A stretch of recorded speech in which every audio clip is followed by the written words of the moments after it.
Samuelson का model समझाने के लिए कहा कि आपको उसका डायग्राम जो है वो समझ नहीं आया है, तो मैं तुम्हें आज सैमुअल्सन का मॉडल दोबारा से करवा देती हूँ। सैमुअल्सन का मॉडल हमें बताता है कि किस तरह से इकोनॉमी में ट्रेड साइकिल आती हैं।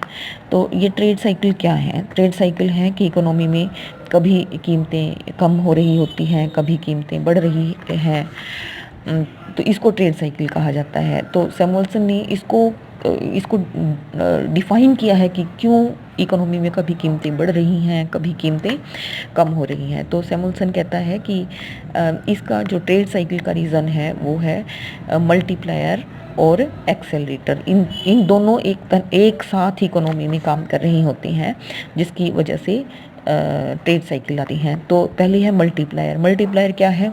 तुमने पढ़ा हुआ है कि मल्टीप्लायर है कि अगर इकोनॉमी में इन्वेस्टमेंट बढ़ाया जाता है तो उस इन्वेस्टमेंट बढ़ने से हमारी इनकम कई गुना ज़्यादा बढ़ जाती है, ये मल्टीप्लायर है। लेकिन केवल इतना ही नहीं होता कि इन्वेस्टमेंट बढ़ता है तो उसकी वजह से हमारी इनकम कई गुना ज़्यादा बढ़ जाती है। एक्सेलरेटर क्या है? इसके बाद एक्सेलरेटर काम करना शुरू करता है। एक्सेलरेटर क्या है? एक्सेलरेटर है कि जब इकोनॉमी में इनकम बढ़ती है तो उस इनकम बढ़ने से इन्वेस्टमेंट बढ़ रहा होता है, इसको एक्सेलरेटर कहा जाता है।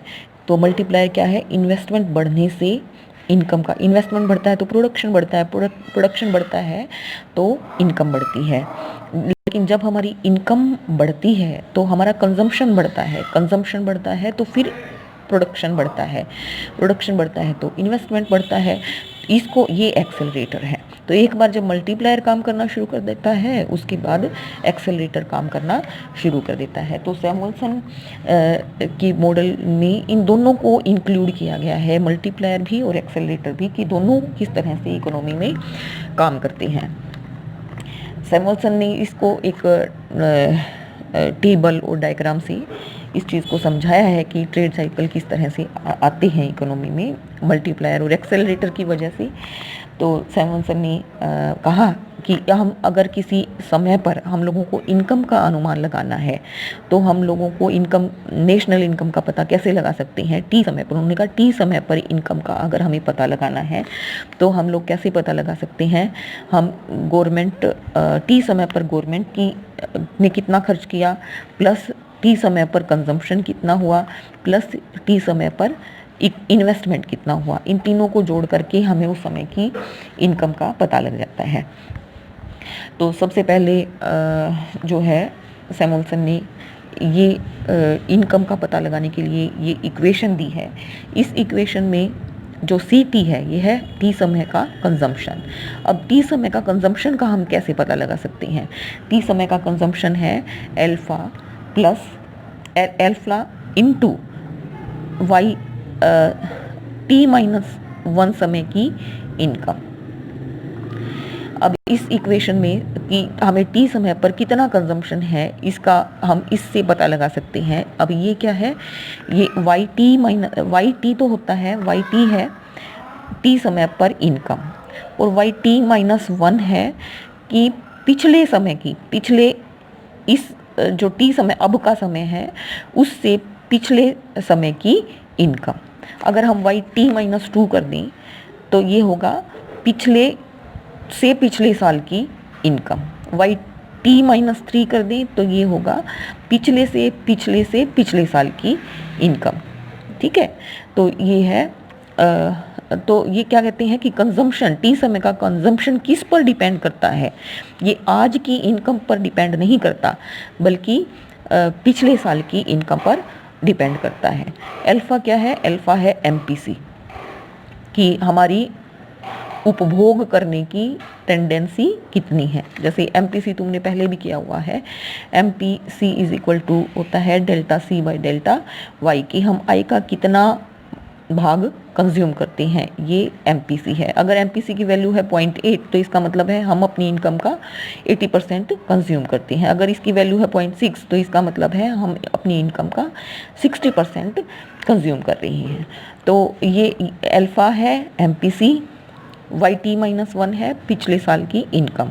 तो टी समय पर हम कितना कंजम्पशन करेंगे ये इस बात पर डिपेंड करता है कि पिछले साल की इनकम क्या है और हमारी एमपीसी कितनी है। फिर आता है आईटी। आईटी है टी समय का इन्वेस्टमेंट। टी समय का इन्वेस्टमेंट क्या है, इसको भी इक्वेशन से लिख सकते हैं, beta into C T minus one, कि टी समय पर इन्वेस्टमेंट किस पर डिपेंड करता है, ये डिपेंड करता है बीटा एक्स यानी एक्सेलरेटर, सी टी है टी समय का कंजम्पशन और सी टी माइनस वन है पिछले समय का कंजम्पशन।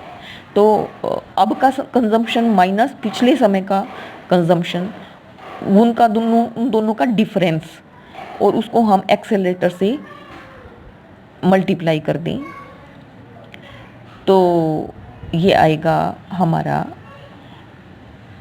ये है हमारा टी समय का इन्वेस्टमेंट।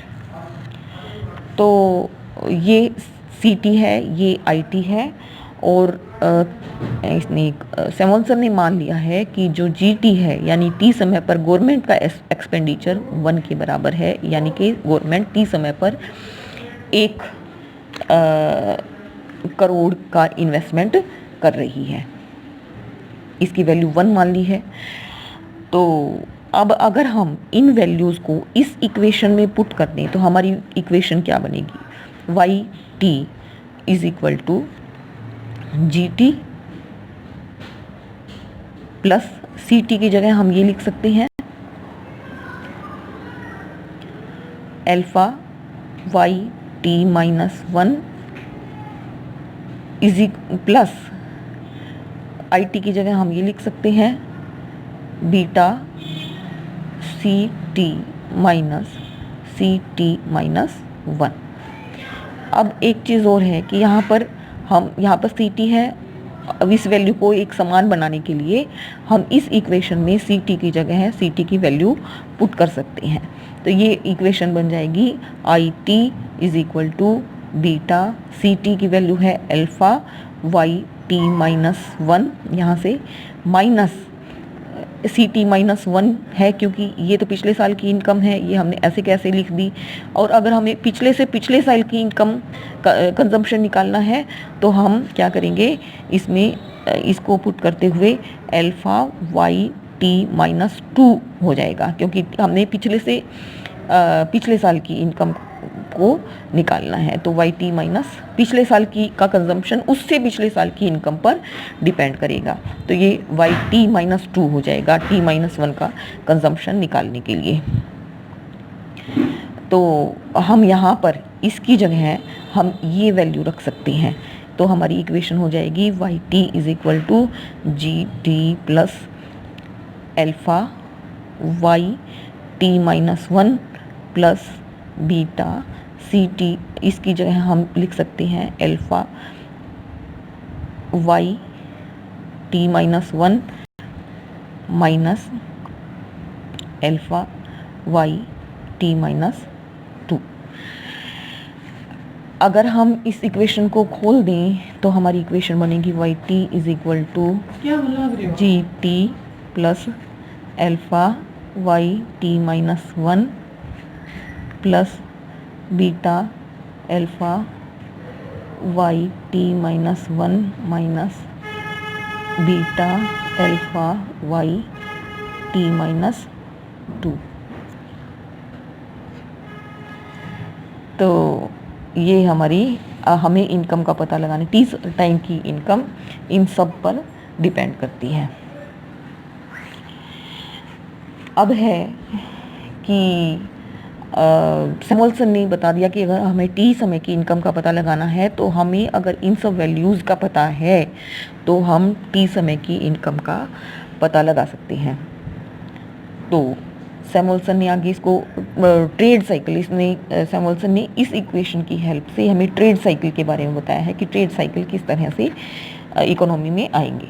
तो ट्रेड साइकिल का यहाँ पर क्या है कि अगर हमें अल्फ़ा और बीटा की वैल्यू पता हो तो हम इनकम का पता लगा सकते हैं। तो इन्होंने मान लिया है सैमुअलसन ने कि मान लो अल्फ़ा की वैल्यू है अल्फ़ा इज इक्वल टू 0.5 और बीटा इज इक्वल टू 1 और गवर्नमेंट जो एक्सपेंडिचर है गवर्नमेंट टाइम पर government expenditure is equal to 1। तो उन्होंने कहा है कि हम